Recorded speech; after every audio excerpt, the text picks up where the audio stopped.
अस्सलाम वालेकुम नाज़रीन, सकलैन हमवान आपसे मुखातिब है। क्लिप इस वक्त आप देख चुके हैं फ़वाद चौधरी का। फ़वाद चौधरी को आज हथकड़ियाँ लगाए हुए बख्तरबंद गाड़ी में सेशन कोर्ट इस्लामाबाद में पेश किया गया।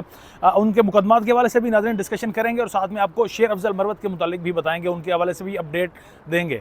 नाज़रीन, आज इस्लामाबाद की सेशन कोर्ट में मकामी अदालत में फ़वाद चौधरी को 2 मुकदमात में यहाँ पर पेश किया गया। ताहिर सिपरा की कोर्ट में उन्हें पेश किया गया और जज यासिर की कोर्ट में उन्हें पेश किया गया। 2 मुकदमात हैं, एक एंटी करप्शन के हवाले से उन पर मुकदमा दर्ज है और दूसरा नाज़रीन थाना कौसार में एक मुकदमा उन पर दर्ज था। तो अब मुकदमात में उनको डेट 21 दिसंबर की दे दी गई है, क्योंकि फैसल चौधरी आज फ़वाद चौधरी की जानिब से पेश हुए और उन्होंने इस्तदा की कि जो सीनियर वकील हैं वो आज चूँकि नहीं आ सके तो उन्हें वक्त दिया जाए, और फिर फैसल चौधरी के कहने पर वक्त दिया गया अदालत की जानिब से और 21 दिसंबर तक समाअत को मुलतवी कर दिया गया। लेकिन अब असल सवाल की जानिब बढ़ते हैं कि आखिर फ़वाद चौधरी को गिरफ़्तार ही क्यों किया गया। हालांकि फ़वाद चौधरी तो उनमें शामिल हैं जिन्होंने 9 मई की मजम्मत भी कर दी है। फ़वाद चौधरी उनमें शामिल हैं जिन्होंने इस्तेहकाम पाकिस्तान पार्टी जब लॉन्च हुई बाकायदा उस तकरीब में भी गए और इस्तेहकाम पाकिस्तान को भी उन्होंने ज्वाइन किया। लेकिन जब उन्होंने इस्तेहकाम पाकिस्तान को ज्वाइन किया था तो उस वक्त भी उनके चेहरे पर गम आप बरह रास्त उस वक्त भी आपने देखा होगा, वो एक अवेज़ा था और अपने चेहरे को छुपाने की कोशिश कर रहे थे फ़वाद चौधरी। और बाद में भी जब वो आज़ाद थे, मुख्तलिफ़ ट्वीट्स वगैरह के ज़रिए आर्मी चीफ़ को तो डिफेंड करते रहे, लेकिन कुछ उन्हें टास्क सौंपे गए जो नाज़रीन कुछ खुफिया इस तरह की इत्तलाआत आती रही, मुबैना तौर पर इत्तलाआत आती रही।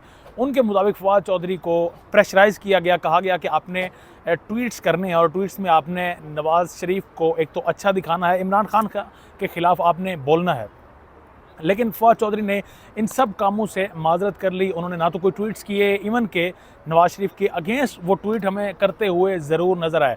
और शायद यही वजह थी क्योंकि नवाज़ शरीफ को इस वक्त पूरी कोशिश की जा रही है कि उसको प्रमोट किया जाए, उसकी CV बेहतर बनाई जाए और नवाज़ शरीफ को दोबारा से मुल्क का चौथी मरतबा का वज़ीर आज़म बनाया जाए। और शायद ये तमाम एक फार्मूले के तहत ही कारबंद इस पर अमल किया जा रहा है कि एक तरफ नवाज़ शरीफ को उठाया जा रहा है तो दूसरी जानिब इमरान खान को दबाया जा रहा है। तो एक शख्स अगर नवाज़ शरीफ पर तनकीद करेगा, उसके बयानिए को तोड़ने की कोशिश करेगा, तो वो फिर बाहर नहीं रहेगा।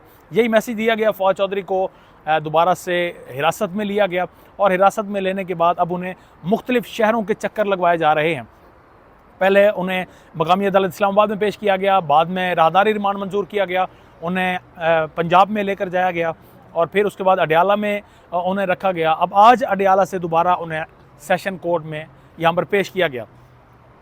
एक मरतबा ऐसा भी हो चुका है कि उनकी जो बीवी हैं हिबा चौधरी, उनके मुताबिक फ़वाद चौधरी को मकामी अदालत में पेश किया गया, लेकिन उन्हें आगाह नहीं किया गया। उन्हें किसी को भी नहीं पता था कि फ़वाद चौधरी आज पेश होंगे या नहीं। तो बख्तरबंद गाड़ी में फ़वाद चौधरी को लाया गया और आज इसी वाले से जब बात की गई हिबा से कि आप हमें ये बताइएगा कि आप अब इस वक्त फ़वाद चौधरी या आप उनमें से कोई फैमिली मेम्बर इलेक्शन लड़ेगा, अगर लड़ेगा तो किस पार्टी से लड़ेगा, इस्तेहकाम पाकिस्तान से लड़ेगा या पाकिस्तान तहरीक इंसाफ से लड़ेगा।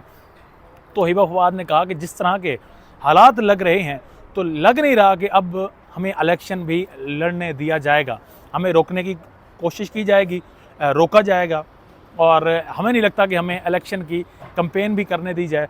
और ये अभी कबल वक्त है कि हम किसी आपको बता सकें कि हम किस पार्टी से इलेक्शन लड़ेंगे। ये हिबा फ़वाद के बयान थे। अब नाज़रीन, यहाँ से तो 21 दिसंबर की डेट हो चुकी है, फ़वाद चौधरी साहब वापस जा चुके हैं। अब ज़रा बढ़ते हैं शेर अफजल मरवत की जानिब।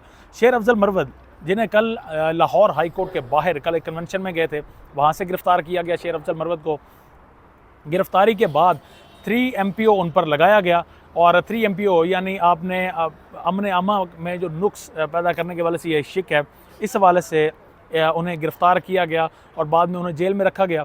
2 ऑप्शन थे शेर अफजल मरवत के पास, या तो 3 MPO के तहत गिरफ़्तारी या फिर ये जो कन्वेंशन वो पंजाब में करना चाह रहे थे, इस हवाले से उन्हें रोकने की कोशिश की जा रही थी या उन्हें कहा गया कि आप ये पंजाब में खुसूसन कन्वेंशन नहीं करेंगे। KPK तक अलाउ किया आपको, ठीक है, लेकिन पंजाब नहीं। लेकिन शेर अफजल मरवत ने गिरफ़्तार होना ही मुनासिब समझा और 3 MPO के तहत उनकी गिरफ़्तारी डाल दी गई। अब जो नेक्स्ट प्रोसीजर है, वकला की जानिब से भी रिएक्शन हमें देखने में नज़र आया। ख़ुसूसन नाज़रीन इस्लामाबाद की मकामी अदालत के यहाँ पर जो वकला थे उनकी जानिब से हड़ताल की गई और साथ में पंजाब के वकला भी कल बड़ी उन्होंने ताबड़तोड़ तकरीर भी की और आज भी उनकी जानिब से बड़ा रिएक्शन हमें सामने नज़र आया है अब शेर अफजल मरवत के लिए, क्योंकि प्रैक्टिसिंग लायर हैं शेर अफजल मरवत। लतीफ़ खोसा साहब जो यहाँ से लाहौर गए ताकि शेर अफजल से उनकी मुलाकात हो, उनकी मुलाकात शेर अफजल मरवत से नहीं हो सकी। आज ज़मानत के हवाले से भी दरख्वास्त थी, तो वो दरख्वास्त भी पीर तक अब मुलतवी की जा चुकी है। शेर अफजल मरवत की ज़मानत की दरख्वास्त भी नाज़रीन पीर तक मुलतवी की जा चुकी है, और साथ में जज की जानिब से ये कहा गया कि देखा जाएगा कि इनकी गिरफ़्तारी क्या ठीक हुई है या नहीं। इसके बाद ही ज़मानत पर जो है वो फ़ैसला बाद में सुनाया जाएगा। आपको ये भी बताते चलें कि शेर अफजल मरवत पर तकरीबन नाज़रीन अब 25 से ज़ायद तकरीबन 20 प्लस जो है उन पर FIRs हो चुकी हैं, और उन तमाम में वो ज़मानत पर थे, लेकिन कल उनको गिरफ़्तार किया गया और फिर 3 MPO उन पर डाल दिया गया।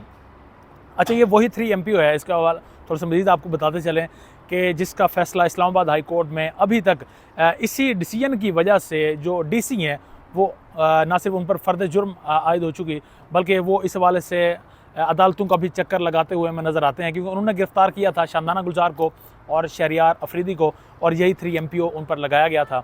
तो एक तरफ DC के ख़िलाफ़ यहाँ एक्शन लिया गया।